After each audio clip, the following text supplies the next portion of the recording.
Why does judicial independence matter in a democratic society? The question might seem straightforward, but the answer is a complex weave of philosophical and legal principles that have evolved over centuries. In the heart of democratic systems, we find the principle of separation of powers. This concept, which is as old as democracy itself, holds that the three branches of government, the executive, the legislature, and the judiciary, should be distinct. Each branch has its own functions and powers, and this separation ensures that no single branch can dominate or control the others. It enshrines the independence of the judiciary, protecting it from the influence of political or social powers that could compromise its impartiality. Next, we delve into the system of checks and balances, another cornerstone of democratic governance. Judicial independence is not just a lofty ideal, it's a practical necessity. The judiciary must have the freedom to review the actions of the executive and legislature, ensuring that they do not exceed their constitutional powers. Without external interference, the judiciary can fulfill its role as a watchdog, holding other branches of government to account. But the role of the judiciary extends beyond the corridors of power.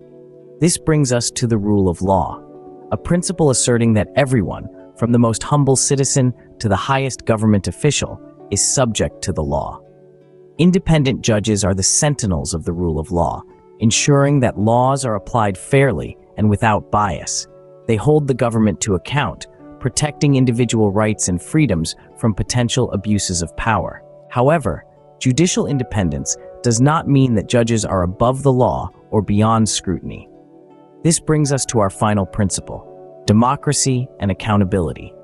While judicial independence is critical, it must be balanced with accountability to the public. Courts should operate transparently, with checks and balances to prevent judicial misconduct. Judges must adhere to high ethical standards, promoting public confidence in the judiciary. In summary, judicial independence is a complex, multifaceted principle. It's rooted in the separation of powers, essential for checks and balances, crucial for upholding the rule of law, and must be balanced with accountability in a democratic society. It's not just about judges and courtrooms. It's about the balance of power, the protection of individual rights, and the very fabric of a democratic society. So, why does judicial independence matter in a democratic society? Because without it, the scales of justice could dangerously tilt, threatening the very principles upon which democratic societies are built.